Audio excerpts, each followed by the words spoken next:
This is a request video.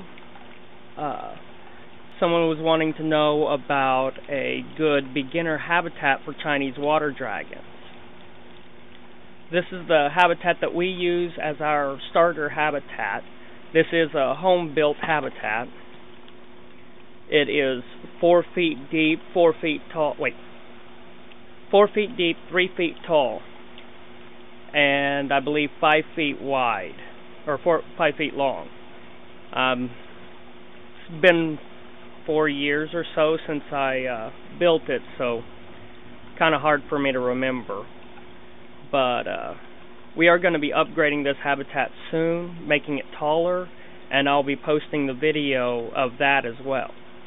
But just so that people can get it clear as to good habitats to use for Chinese water dragons, please do not get the glass habitats for water dragons.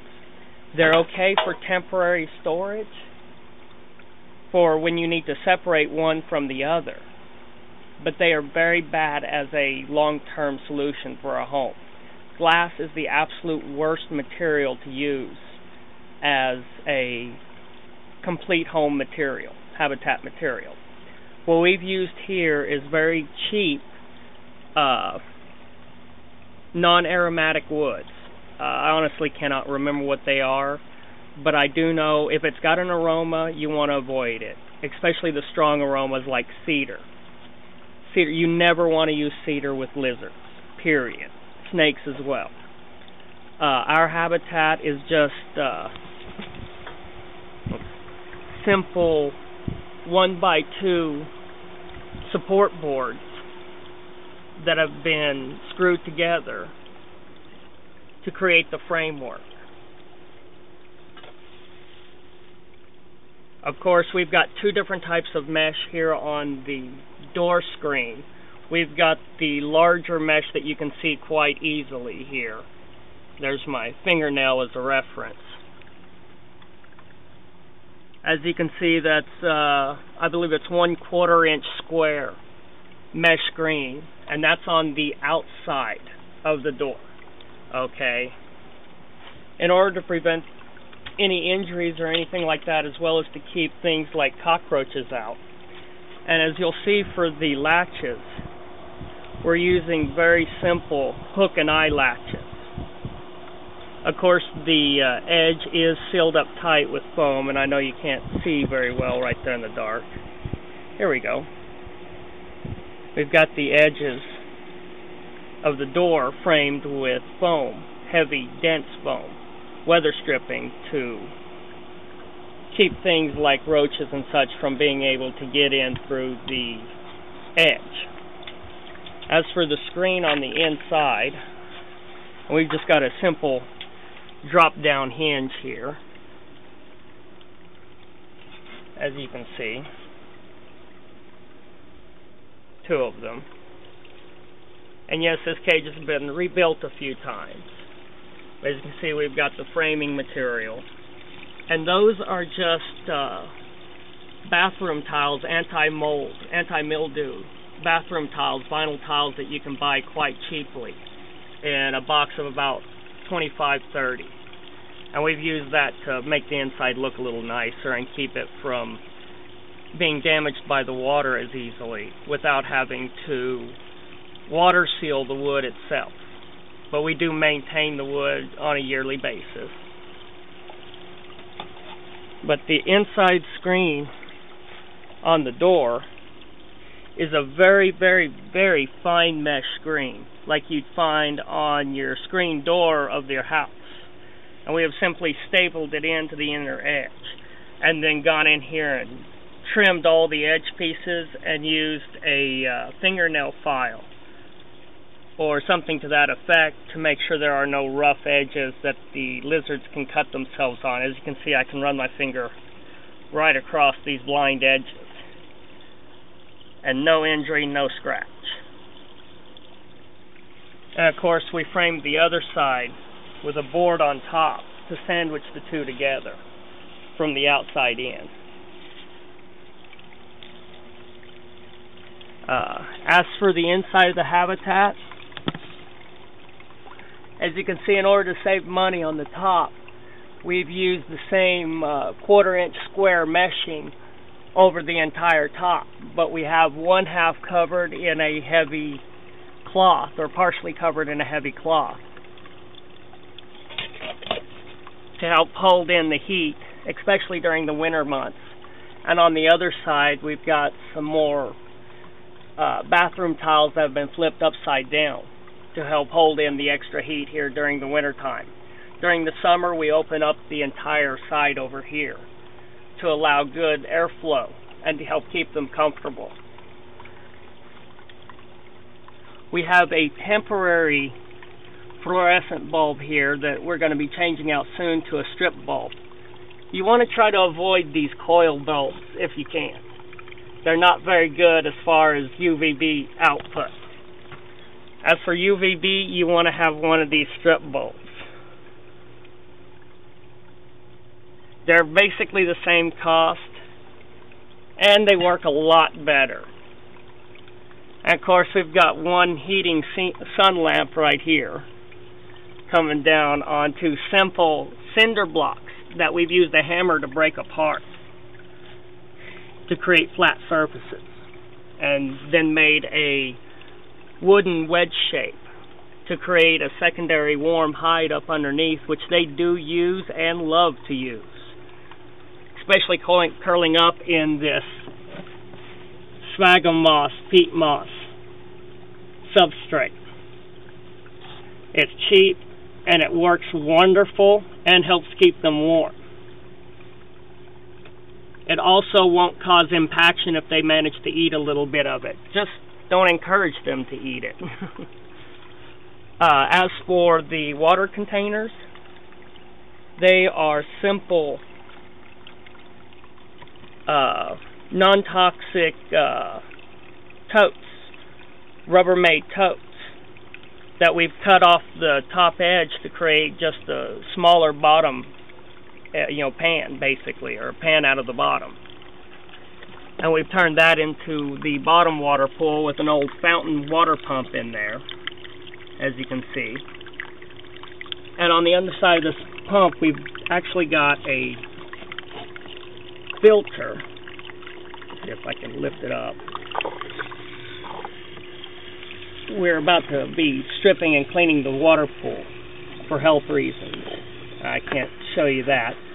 But what that is nothing more than a mealworm cup that's had the bottom cut off of it and the top center portion of the lid cut out, so it's open and the lid can still click onto the bottom that's been turned into a sleeve that fits over the bottom of the intake. Over this top piece, we've put an ultra-fine mesh like we've got on the front of the screen door here to help catch any particulate. We simply pull it off, wash it once a day, put it back on, and helps keep fecal material and other particulates from getting into the pump and being transferred into the Waterfall or the other two pools. The Waterfall is basically, a wet one's tub that's been heavily cleaned out to make sure there are no leftover chemicals in it. And I do mean very well cleaned, with just some standard water hose that's been cut down to create spigots. This is gravity-fed Waterfall here. The water just comes up via the pump up here, drops down in. The lower one lets more water out and comes down the Waterfall. Once again, a cinder block with a piece of trash bag wired onto the, or in this case elastic, hair banded onto the back of the cinder block, so the water that drips through the back will be recollected in the pan down here and not outside the Waterfall area and drip down and soak their habitat. A hard-learned lesson, let me tell you that. And of course, our top pool here is just another bottom of a container that's been suspended, or cut in half and then suspended up with a little shelf here, as you can see.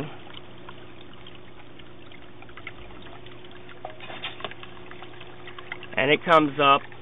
The second outlet up here is just slightly above so that any overflow, to keep it from coming out the top and coming over the top here, it'll overflow through here and bring fresh water into the upper pan. The upper pan's outlet is right here, just a couple of holes put up below the top level of the water to ensure the water drains down onto the waterfall. And then we've just used, once again, a cinder block that we've broken up and cleaned and sterilized in boiling water as stones for them to step up and down on, get in and out of the pool, rest on, as you can see she's doing now. Another one up here is a second sunning spot that we added here when we got the pair. When Maya passed away, we got a pair here, so needed an extra sunning spot so they don't fight. But it's just a little shelf put here above the water pool with a lamp centered right over it. But this whole habitat, everything included, these are mulberry branches that have been sterilized and cured to make sure that they're good and clean. And we sterilize them by first with hot water. We're talking 160, 170 degree water. And then bake them in the oven if they're short enough for, depending on the size and the water content, that really determines the time. I mean, these small pieces here need maybe 3 or 4 hours at about 200, 210 degrees. Larger pieces, what you can do is heat sand in the oven up to 210, 250, 270 degrees, somewhere around there. Place the larger pieces in a large pan, tote, or even your bathtub, and then dump the sand on top of them and let them sit in that hot sand to help sterilize them. But these are pieces that we actually cured before we sterilized them for almost a year. So, but each piece is actually screwed to each other to ensure stability, and they're just arranged in here in a way to, there's another one of the screws, in order to give them a way to get it between the two pools, give them a few high places to climb up and enjoy, considering Chinese water dragons love to climb. That's why we're going to be extending the habitat up, doubling its height to, it's either 6 foot or, yeah, I think it's 6 foot is where we're going to take it, is to a 6 foot height. But the material that the actual habitat itself made out of, the walls, is just real cheap plywood. Since we're not treating it or anything, using these tiles which have been liquid nailed to the inner walls. Since we're not treating the wood or anything like that, we don't have to do anything really special. We did use non-toxic silicone sealant to seal any cracks or imperfections in the sides and the corners. And that's pretty much the long and short of it. I mean, Maya loved this habitat for 3 years, and these guys, well, they obviously love it. They're all over the place all day long, but we don't have any problems with snout rub, as you can tell from their snouts. I believe this one here is, I believe that's Yuki, and the one over there I believe is Kyo. Kind of hard to tell from this angle though. They're so close in size. But one's a male and one's a female. And real simple habitat. We spent less than $100 on this one. It was somewhere between $50 and $70, to be honest. And we got all the materials at our local True Value Ace hardware store, which I'm sure you can probably get all the materials cheaper at a place like Lowe's. So, but yeah, that's pretty much it. I hope that answers all your questions. It's a good, cheap habitat. Build it yourself. One thing I can say is pre-drill holes for your screws, for starters, so you don't split the wood. And 2, always use screws, not nails. That's about the only other thing I can say about that. A habitat this size in a store for this quality, minus the Waterfall water feature, would probably be, according to my wife who prices them all the time, about 6 times what we paid for this, so more than $600. And now that I'm looking about it, I believe this is a 3 foot by 3 foot by 5 foot. So 3 foot by 3 foot by 5 foot. So that's pretty much the long and short of it. If you have any more questions, don't hesitate to comment or send me a private message. I try to respond to all comments and messages as quickly as possible. And I'm more than happy, as you can see, to do requested videos. If there's anything more you need to know, just let me know. There we go.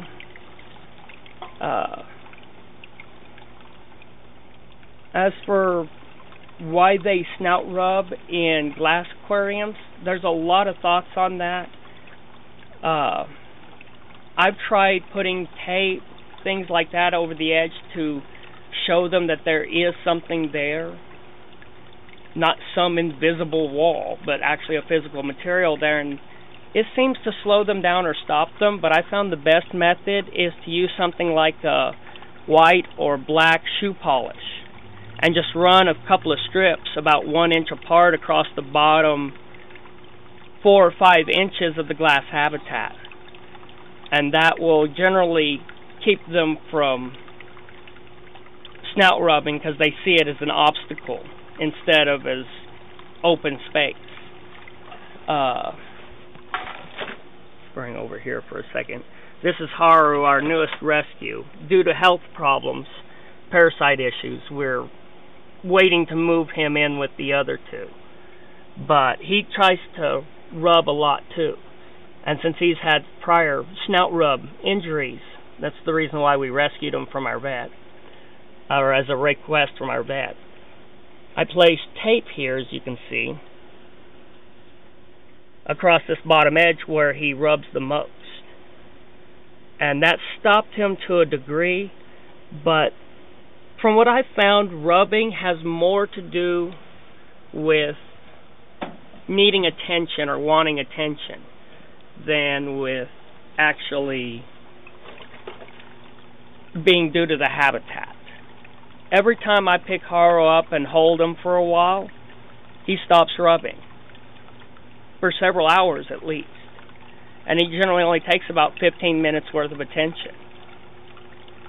So, those are a few variables. The shoe polish should probably work better than the tape. But yeah, your best bet for Chinese water dragons is a wooden interior and with screen mesh openings. And we've never had snout rub in a habitat like this. And like I said, it's a very cheap, do-it-yourself, build it yourself quick and easy. So, if he's starting to break the scales on his nose, don't use standard human medicines on him. You want to use this right here. I know that's probably very difficult to see there, but it's called Mercuro Clear. MERCUROCLEAR.